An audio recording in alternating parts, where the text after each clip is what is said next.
Imagina un mundo en el que la mente femenina, a menudo asociada con la calidez y la crianza, da un giro inesperado hacia un camino más oscuro. No se trata de las típicas criminales, sino de los rostros que se esconden tras los titulares que provocan escalofríos.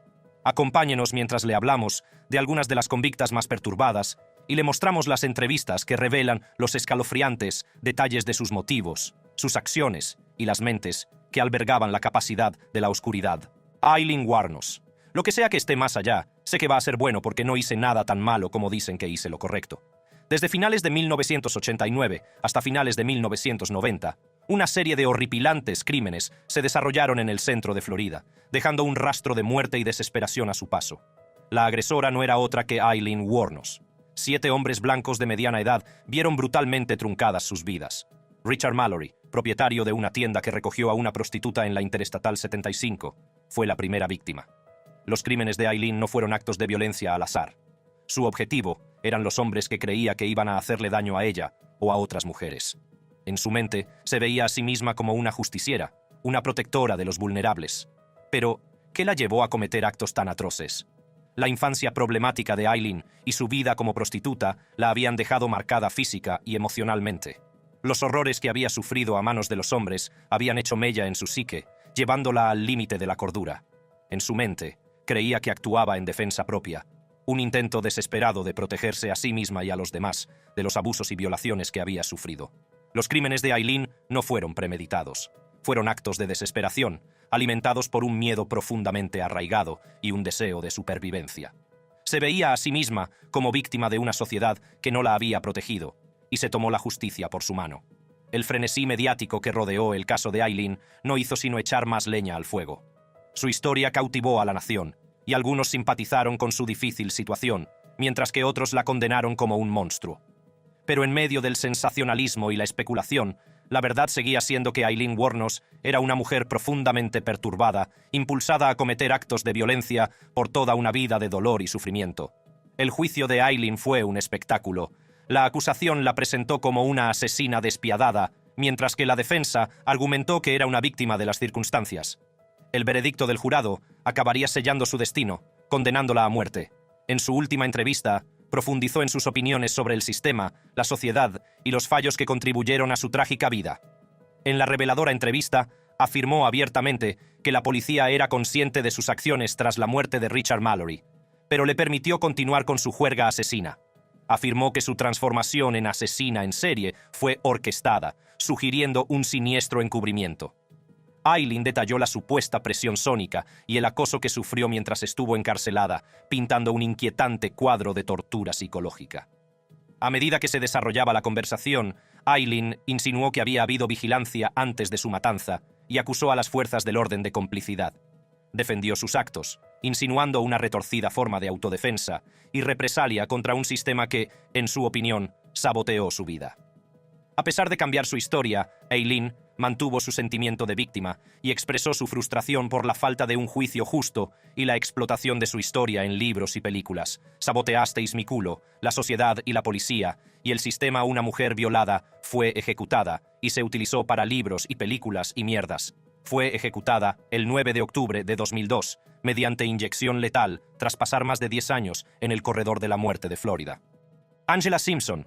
Tengo muchas hermanas en prisión y no puedo esperar a verlas. Realmente no es tanto castigo que me condenen a pasar mi vida con mi familia. En un trágico giro de los acontecimientos en Phoenix, Arizona, una información errónea condujo a la espantosa tortura y asesinato de Terry Neely, un hombre discapacitado de 46 años. La cadena de acontecimientos comenzó cuando Terry abandonó su centro de asistencia el 2 de agosto, seducido por las promesas de sexo y drogas de Angela Simpson, una mujer con la que al parecer tenía una relación común. Simpson condujo a Terry a un apartamento vacío del norte de Phoenix, con la pretensión de compartir un encuentro íntimo. Sin embargo, en cuanto se cerró la puerta del apartamento, el ambiente cambió drásticamente. Durante 3 desgarradores días, Simpson sometió a Terry a actos de violencia indescriptibles, como palizas con una llave de cruz, más de 50 puñaladas con múltiples cuchillos, un clavo de 5 centímetros clavado en la cabeza y la extracción de los dientes. La brutalidad continuó con el degüello y el estrangulamiento de Terry con un cable de televisión que acabaron con su vida. Durante todo el tortuoso suplicio, Simpson obligó sádicamente a Terry a presenciar su propio sufrimiento a través de un espejo, justificándolo, alegando que necesitaba ver lo que se merecía.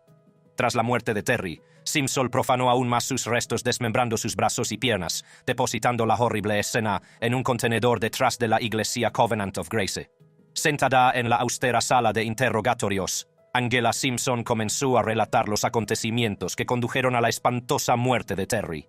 Angela describió los atroces actos que cometió durante 3 días, entre ellos golpear a Terry, apuñalarlo varias veces, clavarle un clavo en la cabeza, arrancarle los dientes y, por último, estrangularlo con el cable de la televisión. Justificó sus actos alegando que Terry le había dicho que era un informante de la policía, aunque no hay pruebas que lo demuestren. Me dijo que era un soplón en muchas ocasiones. Cuando se le pregunta por su falta de remordimientos, Angela sostiene que no ve motivos para fingir. Reconoce la gravedad de su delito y se muestra satisfecha con el castigo recibido, cadena perpetua. Angela llegó a afirmar que creía que merecía la pena de muerte por sus actos. En la entrevista se habla de los antecedentes de Angela, de su familia y de su vida en prisión. A pesar de lo horripilante del crimen, Angela se mantuvo firme en sus convicciones. Entrevistadora: hoy has dicho que no estás aquí para fingir arrepentimiento. Angela: claro que no. ¿Por qué iba a hacerlo? Entrevistador: ¿tienes remordimientos? Angela: en absoluto. Entrevistador: ¿por qué, Angela? ¿Por qué iba a estarlo? Myra Hindley: después del asesinato de Leslie Ann Downey, no pensé en términos de redención, pero si lo hubiera hecho, habría dicho que sabía que estaba más allá de la redención. La implicación de Myra Hindley en los tristemente célebres asesinatos de Morse conmocionó a toda la nación, dejando un rastro de horror y desesperación a su paso. Las entrevistas de Hindley con el ex-detective Peter Topping en 1987 revelaron una faceta suya que el público nunca había visto antes. Admitió ser culpable de los asesinatos, pero culpó directamente a su amante, Ian Brady. Según Hindley, estaba obsesionada con Brady y haría cualquier cosa por complacerle. Uno de los aspectos más inquietantes de la confesión de Hindley fue su afirmación de que Brady le había echado alcohol, le había hecho fotos pornográficas y la había chantajeado para que le ayudara a cometer lo que él llamaba el asesinato perfecto. Las palabras de Hindley pintaban un cuadro de manipulación y coacción en el que ella era víctima de los deseos sádicos de Brady. La primera víctima de la pareja fue Pauline Riad, una chica de 16 años que cayó presa de sus retorcidos planes en 1963. La implicación de Hindley en el asesinato fue una revelación sorprendente, ya que anteriormente había negado cualquier conocimiento o participación. Pero ahora admitió haber estado presente durante el secuestro y posterior asesinato de Reed. También participó activamente en los brutales actos de violencia y asesinatos de Leslie Ann Downey, John Kilbride y Edward Evans. Las afirmaciones de Hindley de estar bajo el control de Brady son escalofriantes, pero plantean interrogantes sobre su propia voluntad y culpabilidad. ¿Participó voluntariamente en estos crímenes o fue realmente víctima de la manipulación de Brady? Puede que las respuestas nunca se conozcan del todo, pero lo que es seguro es que Hindley desempeñó un papel importante en los asesinatos de los Moro. A lo largo de sus entrevistas, Hindley expresó su culpabilidad y remordimiento, reconociendo el dolor y el sufrimiento que había causado a las familias de las víctimas. Afirmó que Brady no respetaba a las personas y que no se detendría ante nada para satisfacer sus deseos sádicos. Hindley también reveló que Brady había amenazado a su abuela, infundiéndole miedo y cimentando aún más su creencia de que era capaz de cualquier cosa. Después de 20 años en la cárcel, los sentimientos de Hindley hacia Brady empezaron a cambiar. Lo que una vez creyó que era amor, se transformó en la comprensión de la verdadera naturaleza de su relación. La obsesión que la había consumido se había convertido en un odio profundamente arraigado. La transformación de Hindley entre rejas ofrece una visión de la compleja psicología de un criminal. En 2002, Myra Hindley falleció en prisión, dejando tras de sí un legado de terror y desesperación. Elizabeth Wettlaufer, antigua enfermera titulada, confesó haber asesinado a 8 ancianos y haber intentado asesinar a otros 6. El viaje de Elizabeth Wettlaufer hacia la oscuridad comenzó en la tranquila ciudad de Zorra Township, Ontario.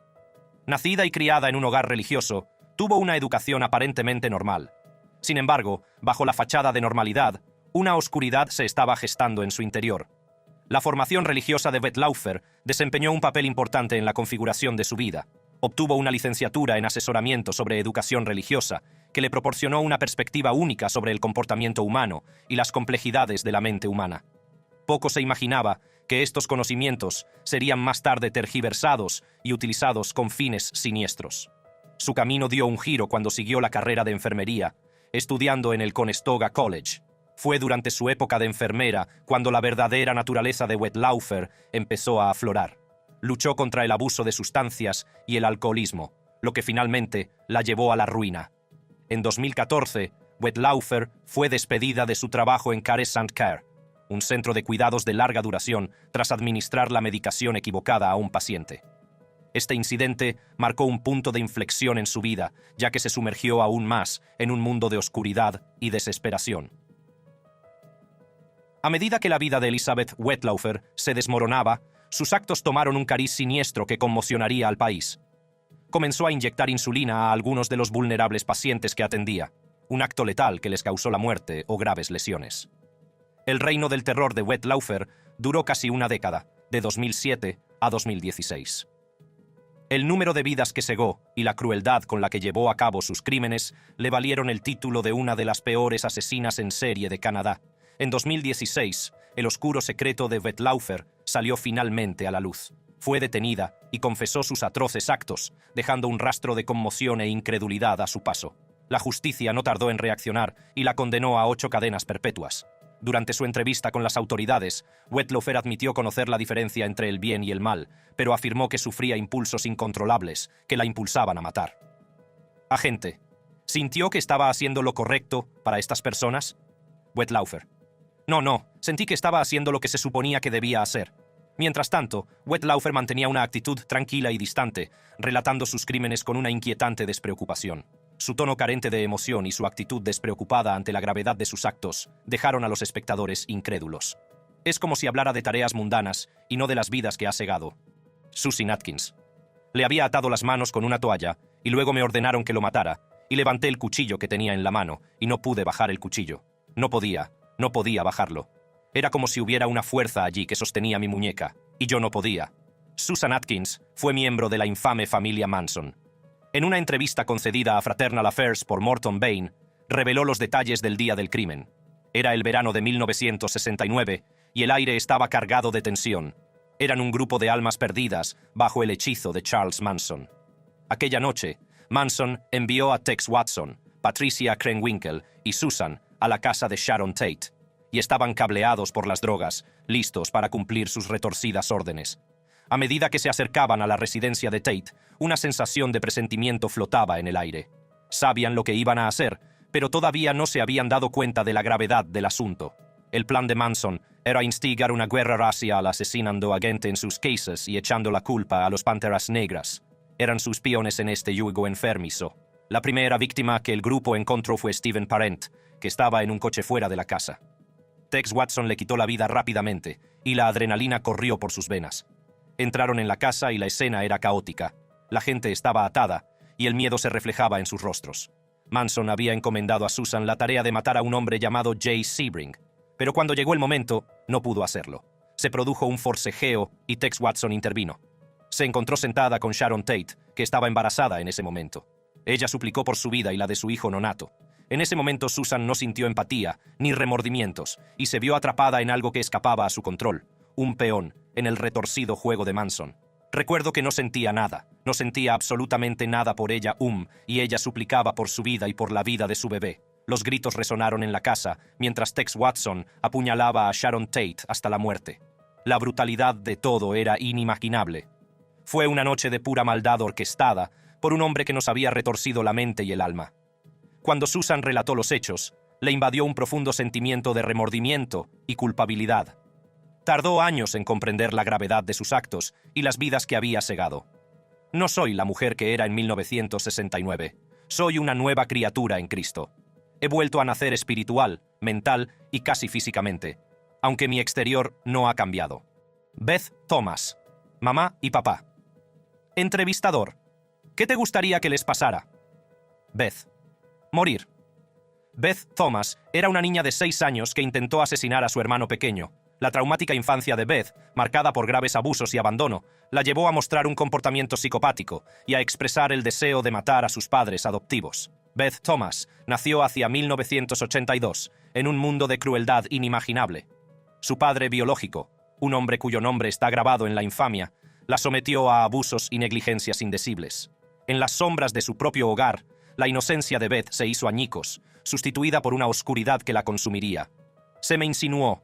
No fue muy amable conmigo. Los padres adoptivos de Beth, cuando la conocieron, no tenían ni idea de los horrores que había sufrido. Solo vieron a una niña que necesitaba amor y cuidados.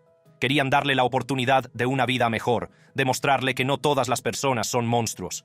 Al principio, parecía que Beth había encontrado su refugio seguro, un lugar donde podía curarse y dejar atrás los horrores de su pasado. Pero los traumas de Beth eran profundos y estaban enterrados en lo más recóndito de su mente. Era solo cuestión de tiempo que se manifestara en su comportamiento. Las tendencias psicopáticas de Beth afloraron pronto, manifestándose en acciones perturbadoras como matar pajaritos y maltratar físicamente a su hermano. Entrevistador. ¿Y qué hiciste con tu hermano? ¿Con sus partes íntimas? Beth. Lo lastimé. Entrevistador. ¿Y qué intentabas hacerle a tu hermano? Beth. Matarlo. Los Tennant, asustados por la falta de conciencia de Beth, recurrieron a encerrarla en su habitación. Entrevistadora. Por la noche, ¿qué le hacen tus padres a tu puerta? Beth. La cierran con llave. Entrevistador. ¿Por qué la cierran? Beth. Porque no quieren que haga daño a John. Cuando Beth tenía 6 años, buscaron ayuda profesional y descubrieron que padecía un trastorno reactivo del apego, una respuesta traumática grave. Bajo la mirada del Dr. Ken Magid, Beth reveló la raíz de su trauma, los abusos de su padre biológico. El documental conmocionó a los espectadores con las confesiones de Beth sobre su deseo de hacer daño a su familia adoptiva y el abuso sexual de su hermano. Tras la terapia con Magid, Beth fue separada temporalmente de su familia adoptiva y puesta bajo el cuidado del terapeuta Connell Watkins, conocido por sus controvertidos métodos. El tratamiento de Beth condujo a su curación y fue readoptada por Nancy Thomas. A pesar de sus buenos resultados, Watkins se enfrentó a la controversia y a las críticas por sus prácticas. Beth Thomas acabó convirtiéndose en enfermera titulada, trabajando con bebés y como voluntaria en el programa de su madre adoptiva, Nancy. Aunque la historia de Beth tuvo un giro positivo, las controversias en torno a los métodos terapéuticos subrayan la importancia de los tratamientos alternativos para los niños con trastorno reactivo del apego. Michelle Blair, entrevistador. ¿Por qué hiciste eso? Michelle. Solo tenía un congelador. Tomó la decisión de amontonar a los chicos unos encima de otros, o se iba a ir. Entrevistador. ¿Cómo podías dormir por la noche? Michelle. Dormía bien. Por supuesto, al principio lloré. Estaba jodida porque tenía que desprenderme de todo eso. En los tranquilos suburbios de Detroit, el amor de una madre se convirtió en una pesadilla de proporciones inimaginables. Michelle Blair, una mujer aparentemente corriente, se convertiría en el centro de uno de los casos más impactantes y perturbadores de los últimos tiempos. Todo comenzó cuando las autoridades hicieron un espeluznante descubrimiento dentro de la casa de Blair. Escondidos en un congelador, se encontraron los cuerpos de sus 2 hijos, Stony Blair y Stephen Berry. A medida que se desarrollaba la investigación, salió a la luz el verdadero alcance de los crímenes de Blair. Fue acusada de múltiples cargos, entre ellos asesinato premeditado en primer grado, asesinato con alevosía, tortura y maltrato infantil. Los cargos pintaron un cuadro de actos atroces cometidos contra su propia carne y sangre. Entrevistador. ¿Y no siente remordimiento por eso? Volvería a matarlo. A medida que el caso se abría camino a través del sistema legal, la defensa aceptó el informe del centro forense, que afirmaba que Blair era competente para ser juzgada. El tribunal dictaminó que era competente y permitió que el caso siguiera adelante. La defensa, consciente de la gravedad de los cargos, solicitó una evaluación psiquiátrica para Blair. En un sorprendente giro de los acontecimientos, Blair renunció a su derecho a un examen preliminar, optando por ser remitida al tribunal de circuito. Esta decisión sorprendió a muchos, ya que parecía indicar un nivel de aceptación y comprensión de los cargos a los que se enfrentaba. La comparecencia sobre la información se fijó para el 26 de junio de 2015, un día que quedaría grabado para siempre en la mente de quienes siguieron este impactante caso. Blair compareció ante el tribunal, plenamente consciente de los cargos que se le imputaban y de las posibles consecuencias. En una asombrosa muestra de aceptación, Blair expresó su voluntad de aceptar cadena perpetua por sus actos. A pesar de las palabras de advertencia del tribunal, Blair se mantuvo firme en su determinación de aceptar las consecuencias de sus actos. Michelle Angela. Blair fue condenada a cadena perpetua sin posibilidad de libertad condicional, un castigo adecuado por el inimaginable dolor y sufrimiento que infligió a sus inocentes hijos. Diane Downs. Este hombre disparó a mi hija. Mi primera reacción fue volver a mi infancia, al dolor que me había ocurrido entonces, a mi matrimonio, a mi atrapamiento por la sociedad. Este hombre era más grande que yo, era más fuerte que yo, tenía más poder porque tenía una pistola, y me quedé allí de pie, mirando a Christy y la sangre que salía a borbotones de su boca. ¿Y qué hacer? Diane nació en 1955 en Phoenix, Arizona, en el seno de una estricta familia conservadora. Al crecer, tuvo que enfrentarse a la dura realidad de las normas y reglamentos restrictivos de sus padres, lo que a menudo la llevó a ser acosada por sus compañeros. En el instituto, Diane conoció a su futuro marido, Steve Downs, y se casaron en 1973. Juntos tuvieron 3 hijos, pero su matrimonio se desmoronó y acabaron divorciándose en 1980. El papel de Diane como madre fue objeto de escrutinio, ya que se decía que trataba mal a sus hijos. Diane trabajaba como empleada de correos, y su problemática educación y el fracaso de su matrimonio parecían haberle pasado factura. Estos factores desempeñarían más tarde un papel importante en los trágicos acontecimientos que se desencadenaron. Aquel fatídico 19 de mayo de 1983, Diane cometió un acto de violencia inimaginable contra sus propios hijos. Disparó a los 3 y luego los llevó al hospital, alegando que un desconocido de pelo desgreñado había intentado robarle el coche y había disparado a los niños. Sin embargo, los investigadores no tardaron en sospechar de la historia de Diane.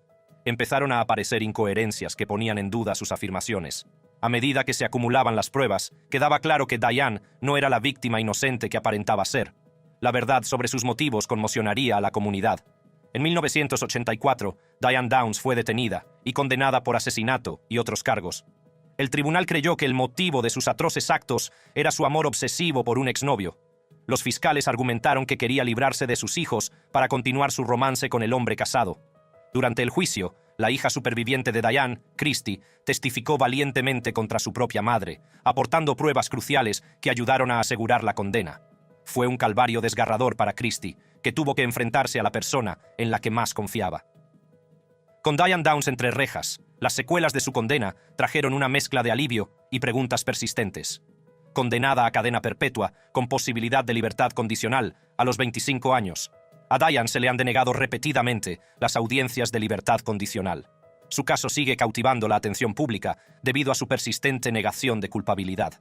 A lo largo de su encarcelamiento, Diane ha mantenido su inocencia, negando vehementemente cualquier implicación en los delitos por los que fue condenada. A pesar de las abrumadoras pruebas y del testimonio de su propia hija, se niega a aceptar la responsabilidad de los horribles actos cometidos contra sus propios hijos. Las evaluaciones psiquiátricas han diagnosticado a Diane trastornos narcisistas, histriónicos y antisociales de la personalidad, lo que arroja luz sobre su percepción distorsionada de la realidad. Los hijos supervivientes de Diane Downs, trágicamente afectados por sus actos, fueron adoptados por el fiscal principal del caso. Sus vidas cambiaron para siempre. Encontraron consuelo y estabilidad en sus nuevas familias, alejadas de la oscuridad que una vez los consumió. Stephanie Lazarus. Puede que la haya conocido. Jesús, ya sabes.